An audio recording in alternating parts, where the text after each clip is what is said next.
దొంగలను ఈశ్వరుడు కూడా పట్టలేడని, పార్టీలోనే ఉంటూ పట్నం మహేందర్ రెడ్డి వెన్నుపోటు పొడిచారని బీఆర్ఎస్ వర్కింగ్ ప్రెసిడెంట్ కేటీఆర్ మండిపడ్డారు. తాను అసెంబ్లీ ఎన్నికల సమయంలో చేవెళ్ల నియోజకవర్గంలో చాలా చోట్ల ప్రచారం చేశానన్నారు. తాండూరు అసెంబ్లీ సీటు ఏకపక్షంగా గెలుస్తామని బలంగా నమ్ముకున్నామని, కానీ ఏం జరిగిందో తెలియదు. కొన్ని చోట్ల ఓడిపోయామన్నారు. పట్నం మహేందర్ రెడ్డి పార్టీకి వెన్నుపోటు పొడిచారని మండిపడ్డారు. ఎన్నికల్లో ఓడిపోయిన తర్వాత రంజిత్ రెడ్డే మొదట ఫోన్ చేశారని, చేవెళ్ల లోక్సభ అభ్యర్థిగా తనను ప్రకటిస్తే తప్పకుండా గెలుస్తామని చెప్పాడని తెలిపారు. సరే జరిగింది ఏంటంటే కరెక్ట్ మాట, అది ఇంటి దొంగను ఈశ్వరుడు కూడా పట్టలేడని పెద్దలు చెప్తారు.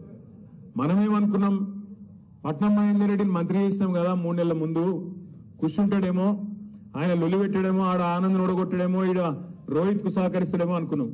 ఆయన ఏం చేసిండు, ఆయన అచ్చంగా అక్కడిని అడ్డబెట్టి, సునీతమ్మ కూడా ఆయన్ని అడ్డబెట్టి, ఇద్దరు కూడా పార్టీలో ఉండుకుంటూ పక్కకెళ్లి వెన్నుపోటు పొడిచి మన నాయకులు వేదిక మీద కూర్చున్న నాయకులు ఓడిపోయినంటే కారణం మన వాళ్ళే కారణమైన మాట అక్షర సత్యం.